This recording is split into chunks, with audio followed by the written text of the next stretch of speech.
হুজুর আকরাম সাল্লাল্লাহু আলাইহি ওয়াসাল্লাম আপনার আমার পয়গম্বর সেজদায় পড়ে কান্দেন উম্মতের মাফের জন্য।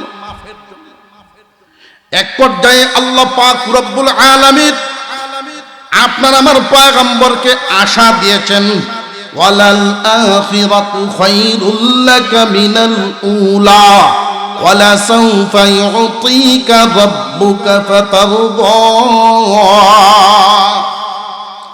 ও দুষ্ট আমার, কিয়ামতের কঠিন ময়দানে ইয়া উম্মতি বলে যখন কাঁদতে থাকবে, হুজুর সাল্লাল্লাহু আলাইহি ওয়াসাল্লামের উম্মতদেরকে আল্লাহ মাফ করতেই থাকবেন। এরপরেও নবীজি খুশি হবেন না। আল্লাহর পক্ষ থেকে একটা ঘোষণা হলো, দোস্ত আমার, আপনার উম্মতের সবাইকে আমি জান্নাত দিব, শুধুমাত্র কেবলমাত্র যারা শিরিক থেকে বাঁচতে পারবে। আর যারা শিরিকের মধ্যে লিপ্ত হবে, শিরিক গুনার মধ্যে যদি যারা লিপ্ত হয়ে যায়, তওবা না করে দুনিয়া ছাড়ে, আমি শিরিকের গুনাহ আমি আল্লাহ মাফ দিব না, শিরিকের গুনাহ আমি আল্লাহ মাফ দিব না। আল্লাহর পয়গম্বর বলেন, শিরিকের গুনাহ যদি আমার উম্মত করে, এরা আমার উম্মত হতে পারে না। وَإِذْ قَالَ لُقْمَانُ لِابْنِهِ وَهُوَ يَعِظُهُ يَا بُنَيَّ। স্মরণ করো তোমরা ওই দিনের কথা,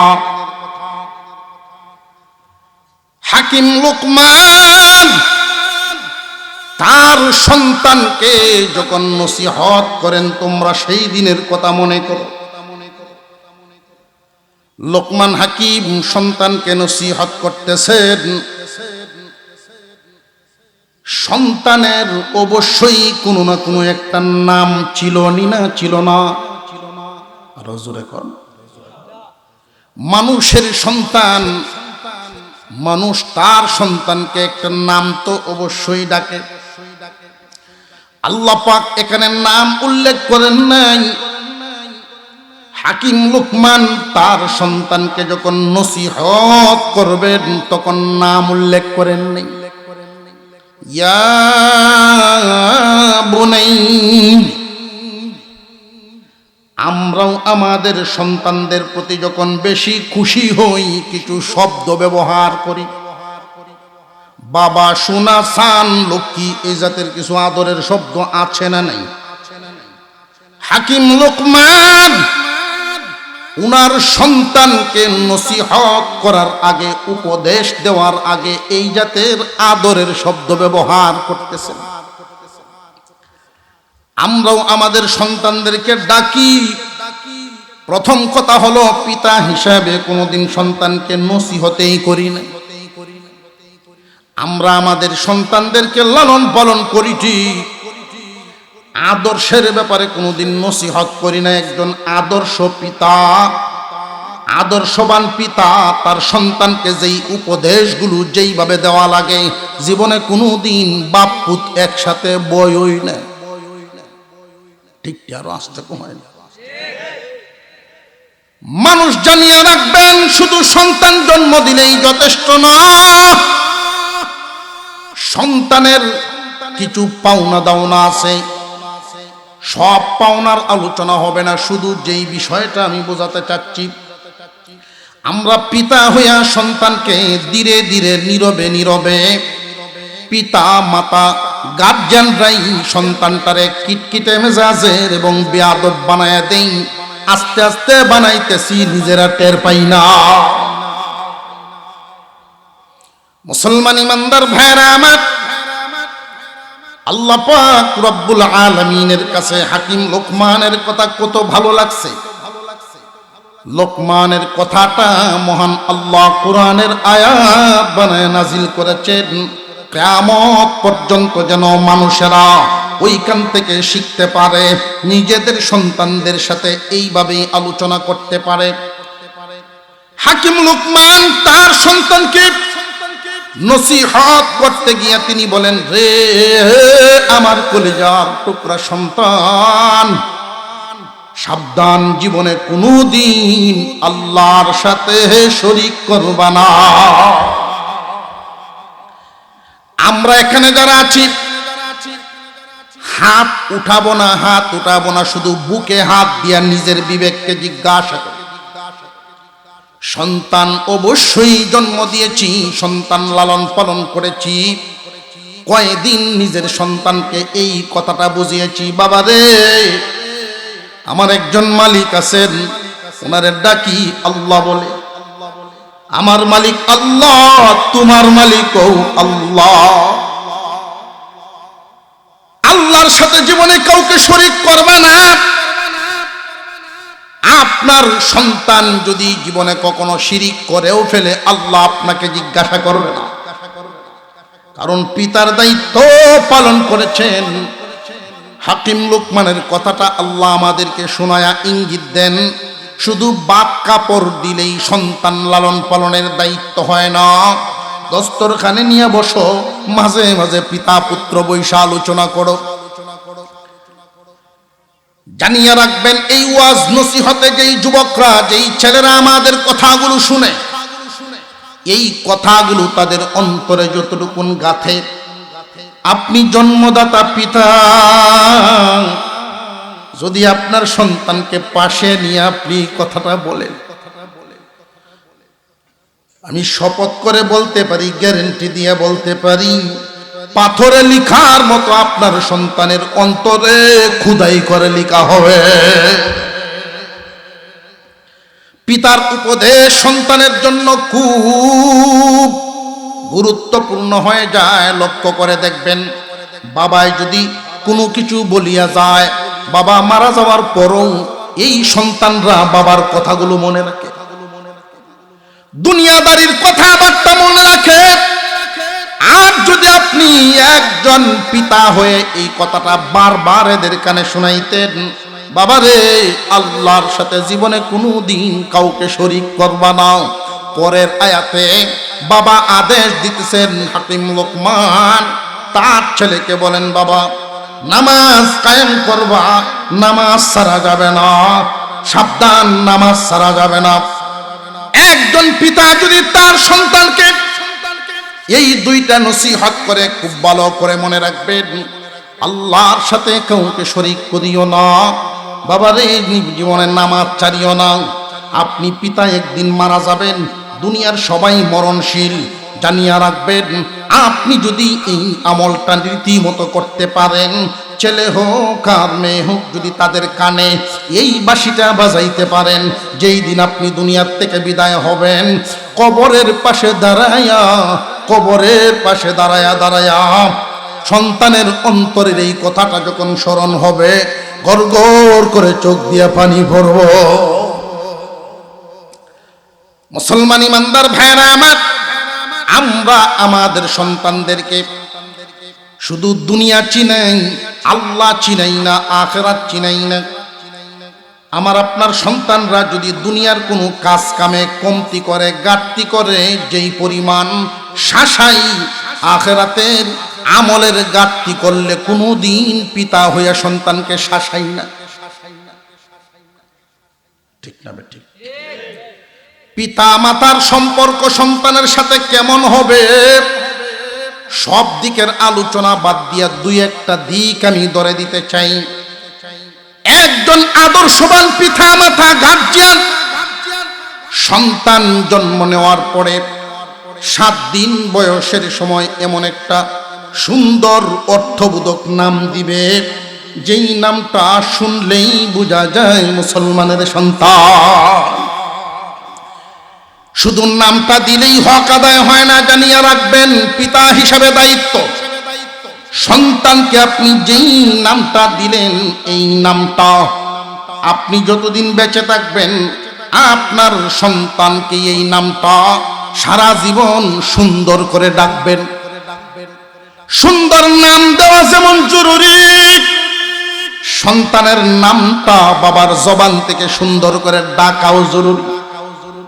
আমরা ধীরে ধীরে তিলে তিলে সন্তানকে কিটকিটে মেজাজ এবং বেয়াদব বানায় দেই। ওই জায়গাটার মধ্যে আমরা খেয়াল করি না, নাম একটা দেই ঠিক, বড় হুজুরের কাছ থেকে আইনা নাম হুজুরে দিছেন, কিন্তু আমরা এই নাম কোনোদিন ভালো করে ডাকি না। ঠিক আস্তে আস্তে কয়, মনে মনে করলেব শেষ হইতে কারবার। নাম ডাকে ঠিক মতো, নাম রাখিয়ে দিছে কামরুল ইসলাম, কত সুন্দর নাম। এই কামরুল ইসলাম শব্দটা বাবা আর কোনোদিন হুরাইল না, কামরুল পর্যন্ত যায়। আর যদি মেজাজ বেড়ার খারাপ থাকে কামরুল্লিয়া আছে না নাই? আব্দুর রশিদ, কত সুন্দর নাম।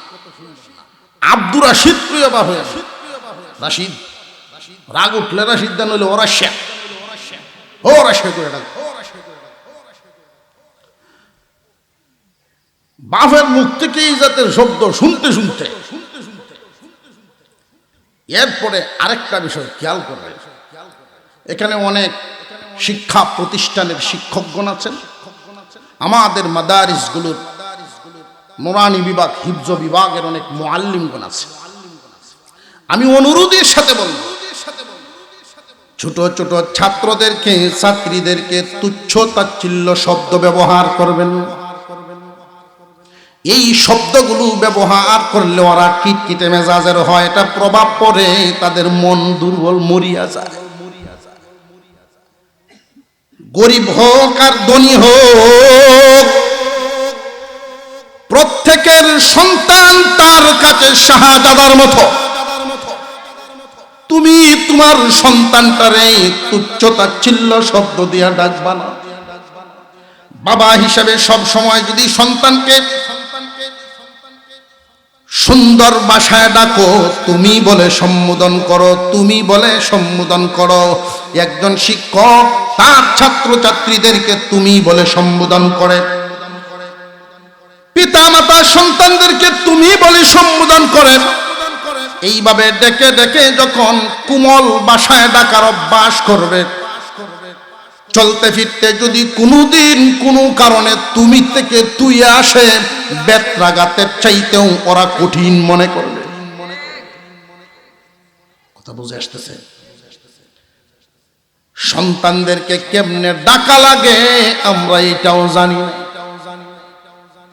একটা সন্তানকে আপনি তিল তিল করে বড় করবেন, সন্তানকে আপনি মজবুত করে বড় করেন। অনেক মানুষ দেখবেন গর্ব ভরে এই কথাগুলো বলে, হুজুর আমার ছেলে মেয়েরে ফালছি ফুলের মতো। এটা তো মানুষ, ফুলের মতো হইলে তো না।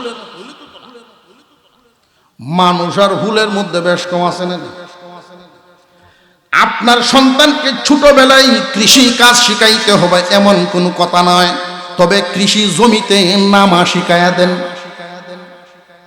আপনি কৃষি জমিতে কাজ করেন, আপনার 7-8 বছরের বাচ্চাটাকে বলবেন এক জগ পানি লইয়া যায় আমার জন্য। এই যে পানি নিয়ে আপনার জন্য গেল, দায়িত্বশীল হওয়া শিখবে। জমিনে আপনি রোয়া লাগাইবেন, চারা লাগাইবেন, ওইটা তো সে পারবে না, তবে হাতে ধরুক, কাদার মধ্যে হাঁটুক। দুইটা লাভ, 1 নাম্বার লাভ হইল দায়িত্বশীল হওয়া শিখবে। 2 নাম্বার, আপনি বাবার সাথে যতক্ষণ আপনার সন্তান থাকবে, দুষ্ট পরিবেশ থেকে সে নিরাপদ থাকবে। আস্তে আস্তে তারে তিল তিল করে বড় করা। অনেক মহিলারা দেখ মেয়ের ব্যাপারে বলে মেট্রিক পাস করাইছি, আইএ পাস করাইছি, আমার জি থাল দুয়া বাত লয় না, এবারই ভাবছি। আচ্ছা, এই গজব যার উপরে গিয়ে নাজিল হইব, হ্যান্ডের ভাইব যে কি জিনিস আইছে, জোরে কোন ঠিক হবে। আস্তে আস্তে আমাদের এই সমাজকে আমরা নিজেরাই বিশৃঙ্খল করে দিচ্ছি। সন্তানকে যদি তিল তিল করে মজবুত করে বড় করতেন, জেনে রাখবেন একটা পাথর হাতুড়ির বাড়ি যদি নিতে না পারে, কোনো পাথর যদি হাতুড়ির আঘাত নিতে না পারে, ওইটা কোনো কাজে লাগবে না। না বিল্ডিং এ, না কোনো ব্রিজের কালভার্টে লাগবো। ছেলেকে ডিগ্রি পাশ করাবে। এখন আপনি যদি কোনো কাজের মধ্যে তারে অভ্যস্ত আগে না করে থাকেন, কোনোদিন কোনো কাজ এসে লাগছে না, ডিগ্রি পাশ করার পরে আপনার এই ছেলের মাথায় মনে হবে আসমান ভেঙে উঠছে। ঠিক না বেটা? সন্তানকে শুধু জন্ম দেওয়া, কাপড় চোপড় আর টাকা পয়সা দেওয়া এই দায়িত্ব শেষ না। আপনার কথার মাধ্যমে সন্তানের অন্তরে যেন এই কথাটা উদয় হয় যে এই দুনিয়া চিরস্থায়ী নয়। আমার আব্বার নসিহত থেকেই বুঝতে পারি আখিরাত বলতে কিছু আছে। একখান হাদিস আপনাদের সামনে তিলাওয়াত করেছি। আপনাদের অসুবিধা কি? কিছু সময় তো আলোচনা ওই তো আইসি যখন তারা তো খুশি হইতে লাগবো আমার আসে না। পরে গত বছর আমার মনে আছে, আসতে আসতে অনেক লেট হয়ে গেছে, এরপরেও আপনারা ছিলেন। আমি ওই দিন থেকে বুঝতে পারছি এই মাহফিল আল্লাহ তাআলা যেন কবুল করে নেন। আমি তখন দোয়া করছি আপনাদেরকে যেন আল্লাহ কবুল করেন, আমাদের মহব্বতটা যেন আল্লাহ স্থায়ী করে। বাবা তার সন্তানকে বলতেছেন শিরিক করা যাবে না। শিরিক হলো আল্লাহর ভাষায় মহান আল্লাহ বলেন, وَإِذْ قَالَ لُقْمَانُ لِابْنِهِ وَهُوَ يَعِظُهُ يَا بُنَيَّ وَإِذْ قَالَ لُقْمَانُ لِابْنِهِ وَهُوَ يَعِظُهُ يَا بُنَيَّ لَا تُشْرِكْ بِاللَّهِ। রে আমার কলিজার টুকরা সন্তান, রে বাবা, আল্লাহর সাথে কাউকে শরীক করবা না। কেন জানোনি? কেন জানোনি রে বাবা? ইন্নাশ শিরকা লাযুলমুন আযীম। শিরিক হলো বড়ই মারাত্মক গুনাহ, সবচেয়ে বড় গুনাহ। হুজুর আকরাম সাল্লাল্লাহু আলাইহি ওয়াসাল্লাম, আপনার আমার পয়গম্বর, সেজদায় পড়ে কান্দেন, সেজদায় পড়ে কান্দেন উম্মতের মাফের জন্য। এক পর্যায়ে আল্লাহ পাক রব্বুল আলামিন আপনার আমার পয়গম্বরকে আশা দিয়েছেন, ওয়ালাল আখিরাতু খায়রুল লাকা মিনাল উলা ওয়ালা সাওফা ইউতিকা রাব্বুকা ফাতারদা। ও দুষ্ট আমার, কিয়ামতের কঠিন ময়দানে ইয়া উম্মতি বলে যখন কাঁদতে থাকবে, হুজুর সাল্লাল্লাহু আলাইহি ওয়াসাল্লামের উম্মতদেরকে আল্লাহ মাফ করতেই থাকবেন, করতেই থাকবেন। এরপরেও নবীজি খুশি হবেন না। আল্লাহর পক্ষ থেকে একটা ঘোষণা হলো, দোস্ত, ও দোস্ত আমার, আপনার উম্মতের সবাইকে আমি জান্নাত দিব, শুধুমাত্র কেবলমাত্র যারা শিরিক থেকে বাঁচতে পারবে। আর যারা শিরিকের মধ্যে লিপ্ত হবে, শিরিক গুনার মধ্যে যদি যারা লিপ্ত হয়ে যায়, তওবা না করে দুনিয়া ছাড়ে, আমি শিরিকের গুনাহ আমি আল্লাহ মাফ দিব না, শিরিকের গুনাহ আমি আল্লাহ মাফ দিব না। আল্লাহর পয়গম্বর বলেন, শিরিকের গুনাহ যদি আমার উম্মত করে, এরা আমার উম্মত হতে পারে না। শিরিক কি ছোট না অনেক বড়? এই শিরিকের একটা ধারণা নিয়ে আজকে বিদায় হব। শিরকের একটা ধারণা। শিরিক দুই প্রকার। শিরিক কয় প্রকার? আরো জোরে কর, আরো জোরে। সাইডে সুইডে যদি দেখুন যে কেউ ঘুমাইতেছে, আস্তে করে জাগায় দিবে, কাল ভোগে বেল লাগাইব ওয়াজও। শিরিক হলো দুই প্রকার, একটা হলো ছোট শিরিক আর একটা বড় শিরিক। বড় শিরিক হলো, জানিয়ে রাখবেন, অনেক মানুষ অতি আবেগে সীমা লঙ্ঘন করে ফেলে না বুঝার কারণে। আল্লাহর ক্ষমতায় অন্য কাউকে ক্ষমতাবান মনে করা যাবে না, আল্লাহর গুণে অন্য কাউকে গুণান্বিত মনে করা যাবে না। বড় শিরিকটা খুব ভালো করে বুঝে রাখবেন। আল্লাহ হলেন স্রষ্টা, আমরা হইলাম সৃষ্টি।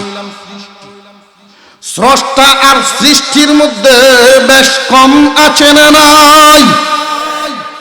স্রষ্টার সৃষ্টির মধ্যে বেশ কম থাকা চাই। স্রষ্টার এমন কিছু গুণ থাকবে যেই গুণগুলো সৃষ্টির মধ্যে থাকবে না। যদি নিয়ে আসেন তাহলে সমান বানায় ফেললেন, ঠিক না বেটি? আল্লাহ পাক রব্বুল আলামিন তিনি আমাদেরকে বানাইছেন সৃষ্টি জগৎ, আমরা সৃষ্টি, তিনি হলেন স্রষ্টা। আল্লাহ পাক রব্বুল আলামিন স্রষ্টার মর্যাদার একটা জায়গা আছে না নাই? সমস্ত সৃষ্টির উপরেও মর্যাদা আছে। আপনার আমার পয়গম্বরের মর্যাদার একটা সীমানা আছে, নবীগণের মর্যাদার একটা সীমানা আছে, আল্লাহর ওলিগণের মর্যাদার একটা সীমানা আছে। মা বাবা, পিতা মাতা, পীর উস্তাদ, শ্বশুর শাশুড়ি, তাদের একটা মর্যাদার সীমানা আছে না নাই? এখন যদি পীর মাশায়েখ, ওলি বুজুর্গ তাদেরকে মর্যাদা দিতে দিতে দিতে দিতে সীমা লঙ্ঘন করে ফেলে, তখন কিন্তু আল্লাহ মাপ দেন না। অনেক মানুষ সীমা লঙ্ঘন করে ফেলে, জানিয়ে রাখবেন কেমনে। মর্যাদার দিক থেকে আমরা এক দুইটা জায়গা আমরা চিহ্নিত করি। সবার উপরে মর্যাদা কার?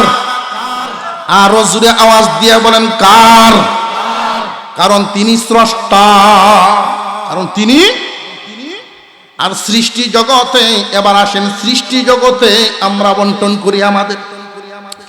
সৃষ্টি জগতের মধ্যে আপনার আমার পয়গম্বরের মর্যাদা সবার উপরে, কিন্তু স্রষ্টার নিচে। সমস্ত সৃষ্টির উপরে, স্রষ্টার নিচে অনেক মানুষ আছে আপনার আমার নবীর মর্যাদার মাপকাঠিটা ঠিক রাখতে পারে না, হয়তো উপরে উঠায়া আল্লাহর সমান করে ফেলে শিরিক। আল্লাহর গুণে অন্য কাউকে গুণান্বিত মনে করা যাবে না, আল্লাহর আলাদা কিছু গুণ আছে। মহান আল্লাহ পাকের যেই সিফত, মহান আল্লাহর সিফত, আল্লাহর গুণ হলো সব জায়গায় তিনি একসাথে হাজির। সুবহানাল্লাহ, আসতে কইছেন। কোন সৃষ্টির পক্ষে এটা সম্ভব হবে না। আমরা সৃষ্টি, আমরা এখন আছি লাউরের ঘর, বাড়ির কি তো হইছে জানি না, বুঝে আসতেছে? তবে হ্যাঁ, এখানে একটা কথা আছে, যদি আল্লাহ জানান, আল্লাহ কোন বান্দার মর্যাদা বাড়ায় দেওয়ার জন্য কারামত প্রকাশ করান। অনেক অলিগণের দ্বারায় অলৌকিক ঘটনা ঘটে, যেটা স্বাভাবিক ঘটনা নয়, অস্বাভাবিক। পানির উপর দিয়ে কি মানুষ হাঁটতে পারে নাকি? কিন্তু যদি কেউ হাঁটে, এটা হলো অস্বাভাবিক।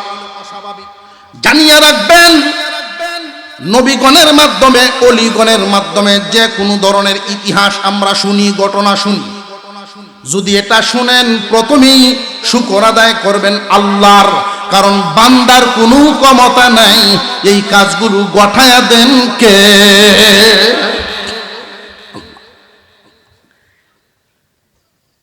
আল্লাহ পাক রব্বুল আলামিনের কোনো একজন ওলি যদি এইখানে দোয়া করেন, বিরাট রোদ, প্রখর রোদের মধ্যে, খরার মধ্যে গাছের পাতাগুলো জড়িয়া জড়িয়া যাইতেছে, খোলা মাঠে যদি দোয়া করি, মুনাজাতের মধ্যে যখন দোয়া চাইছে আল্লাহ বৃষ্টি দাও, সাথে সাথে যদি বৃষ্টি পড়া শুরু হয়ে যায়।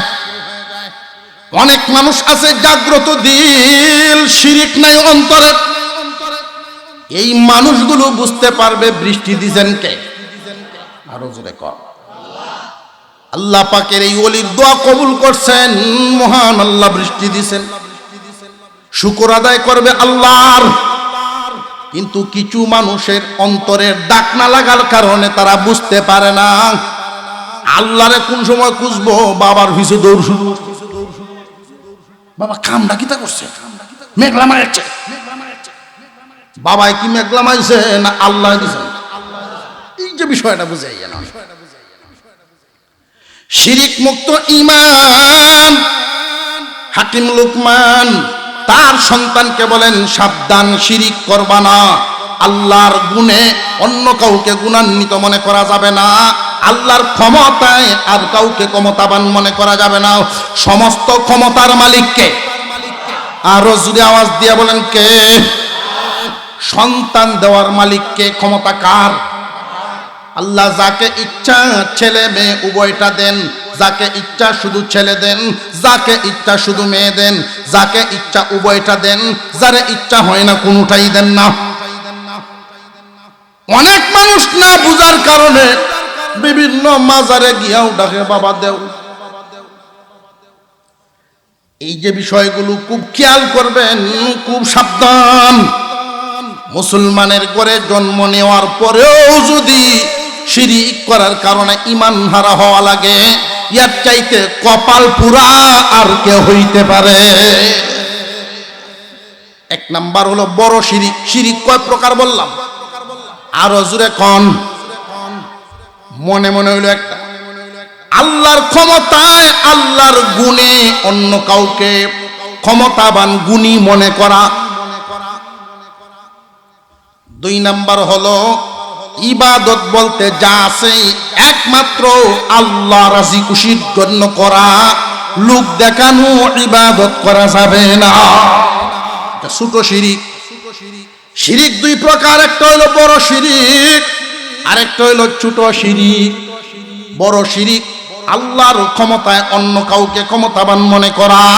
ছোট শিরিক আল্লাহর জন্য যেই ইবাদত, এই ইবাদতে লোক দেখানো আইনে শামিল করা। একখান আয়াত আপনাদের সামনে পেশ করলে সহজে বিষয়টা আরো বুঝে আসবে।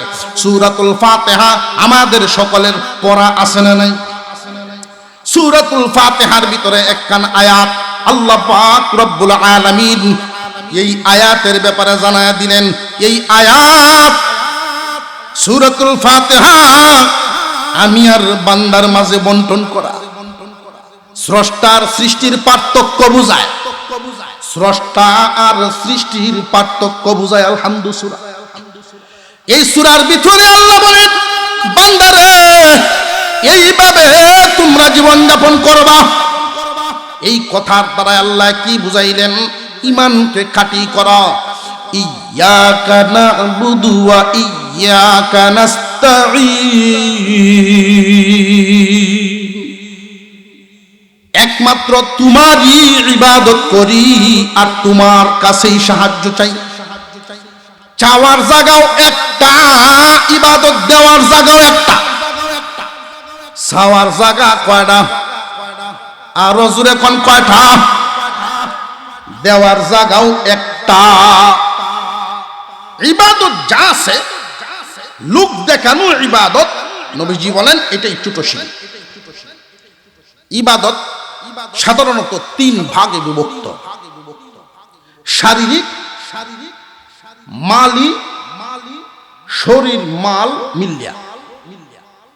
হয়তো শরীর দ্বারা ইবাদত, বডি দ্বারা, আর না হয় মাল দ্বারা ইবাদত, আর না হয় মাল এবং বডি উভয়টা মিললে ইবাদত। শারীরিক ইবাদত হলো নামাজ, রোজা, জিকির, আজকার, কোরআন তিলাওয়াত।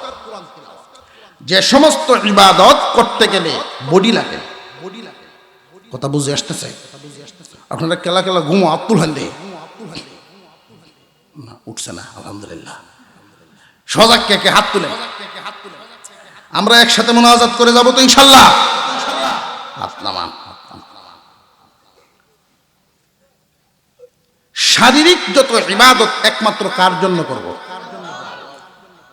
মালি ইবাদত, কুরবানি, যাকাত, ফিতরা, দান খয়রাত, এগুলো মাল লাগে, বডি না। বডির ইবাদত, মালের ইবাদত। বডি মাল মিললে ইবাদত, হজ করলে 2টা লাগে। ইবাদত কয়টা ভাগ পাইলাম? এই 3টার মধ্যে শিরিকের গন্ধ পাওয়া যায়। অনেক মানুষ এমন আছেন শিরিক করে ফেলে। কইতাম নি এক দুইটা, যদি কেউ উঠে পড়ে মনে কিছু নেই, আমি তোর চিনি না। ইলেকশন আইছে, নামাজ পড়া শুরু হইছে। এটা কি আল্লাহর নামাজ না বুড়ের নামাজ? বডির ইবাদত লোক দেখানি শুরু হইছে। বার্ধক্যে পৌঁছে গেছে, এমনি সারা জীবন গেছে নামাজ পড়ছে না। বুড়া অবস্থায় যখন এখন বার্ধক্যে পৌঁছে গেছে, মানুষে গাইল পারে, তোমার মতো একটা বুড়া মানুষ নামাজও না যায়। আমরা বিহুদ করতে না।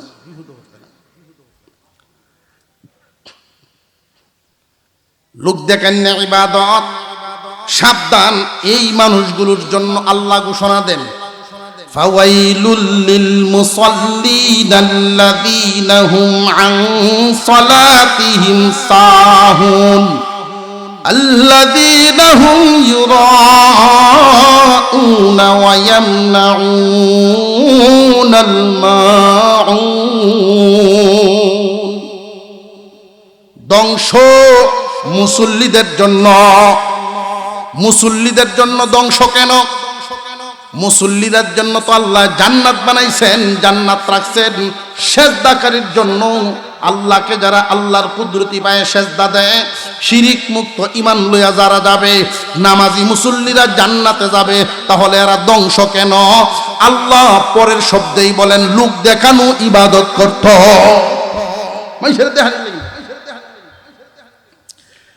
শারীরিক ইবাদত লোক দেখান না, নামাজি আছে না নাই? মালি ইবাদত, মালের ক্ষেত্রেও লোক দেখানি আছে। এক দুটে কই, কুরবানির গরুর গোশত বানায় আর গপ করে, এবার ভাবলাম না, আগামীতে বুঝাইয়াম কুরবানি কারে কয়। কি ও কারে বুঝাইব? দেশের মাইশেরে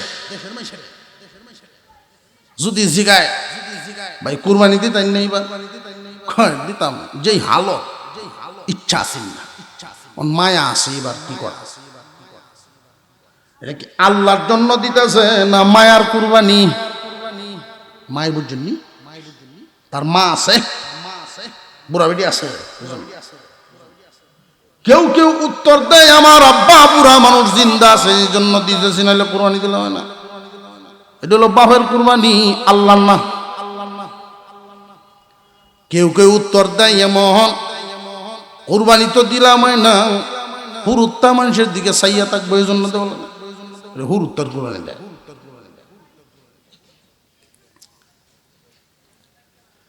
কুরবানি মালি ইবাদত। আল্লাহর রাস্তায় যদি দেন, ছাগল ছানা হোক, 1 বছর বয়স যদি হইয়া যায়, ছোট হোক কুরবানি, ইখলাস যদি আল্লাহর জন্য হয়, এটা বাড়াইতে বাড়াইতে বাড়াইতে বাড়াইতে আল্লাহ পাহাড় পরিমাণ নেকি করে দিবে। আর যদি লোক দেখান হয়, বেশি টাকা দিয়া সার কিনছে, কাজের লোক বা কর্মচারী শরীকদেরকে কয়, বাজার তো দুটো ঘুরান দিয়ে আন, মানুষের দেহ কিবার কিতা দিতেছি গেল। মিজানে যখন আমাদের আমল নামা উঠানো হবে, এর হালত কি হবে জানেননি? দেখতে দেখা যাবে অনেক বড়, পাল্লায় ওজন হইব কম। আবার অনেকের আমল নামা হবে, দেখতে দেখা যাবে ছোট, ওজন হইব অনেক বেশি। উদাহরণ হিসেবে মুফাসসিরিনে কেরাম বুঝিয়েছেন, লোহার চাকা বা পাথর আর তুলার বস্তা। তুলার বস্তা দেখতে বড়, ওজন কম। লোহা এবং পাথর দেখতে ছোট হইলেও ওজন অনেক বেশি হবে। এটা হলো ইখলাস। মালি ইবাদত, শারীরিক ইবাদত, শিরিক মুক্ত থাকা চাই। এটা একমাত্র কার জন্যই? আল্লাহ। শরীর মাল মিল্লা হজ্জের সফর করে আসলেন, আল্লাহর ঘর তোয়াফ করে আসলেন, রাসূলের রওজা পাকে সালাম দিয়ে আসলেন, এখন আপনারা যদি হাজি সাহেব কইলে খুশি লাগে, হাজি না ডাকলেই মন বেজার। হাজি সাহেব কইয়া ডাকলে চা খাওয়ায়, আদর করে। আর হাজি না ডাকলে ওটা মনে মনে কইতার না, কাজ্জাল কইতার না কিচ্ছু। যদি জায়গায় ভাই সাহেব কেমন আছো, হ্যাঁ ভালাই ভালাই, আমি যে হজ করছি তুমি মনে হয় শুনছ না, এটা বুঝায়।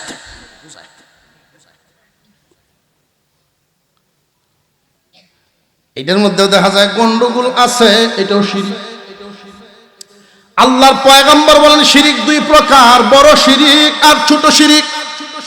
আমার উম্মত যদি এই দুই প্রকার শিরিক থেকে বাইচা ঈমান লইয়া দুনিয়া থেকে আসতে পারে, ছোট শিরিক এবং বড় শিরিক এই দুইটা শিরিক থেকে নিজেদেরকে বাঁচাইয়া দুনিয়া ছাড়তে পারে, আল্লাহ পাক রব্বুল আলামিন এদের ব্যাপারে ঘোষণা দেন, ইন্নাল্লাযীনা আমানু ওয়া আমিলুস সালিহাতি কানাত লাহুম জান্নাতুল ফিরদাউসি নুজুলা খালিদিনা ফিহা লা ইয়াবগুনা আনহা হিওয়ালা। আল্লাহ পাক রব্বুল আলামিন রাররা পরিমাণ ঈমানওয়ালাকেও জান্নাতের মেহমান বানাবেন। এরকম একটা সংবাদ শুনে দিলে সুবহানাল্লাহ, এরকম হয় তাহলে বোঝা গেল দহরিয়া দেওয়া জরুরি। আর সহ্যই থাকে না, সাইডে দেবেন আমরা, এটা বোঝা যাচ্ছে।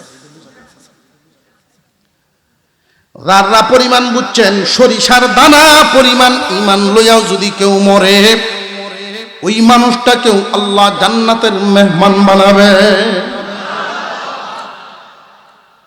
ঈমানের হালত যদি আরো বেশি হয়, তার জন্য নিয়ামত আরো বেশি। আল্লাহ পাক রব্বুল আলামিন চান বান্দার যতটুকুন ঈমান আছে এটার মধ্যে যেন শিরিক না থাকে, শিরিক মুক্ত চান। জাল টাকা লইয়া যদি কেউ ধরা পড়ে, বাড়ি তাইব না জেল। টাকা যদি কম হয়, এটা আসল নোট চাই, হুরানো। আল্লাহ পাক এই আয়াতের শেষাংশে তিনি ঘোষণা দেন, ফামান কানা ইয়ারজু লিকাআ রাব্বিহি ফালইয়ামাল আমালান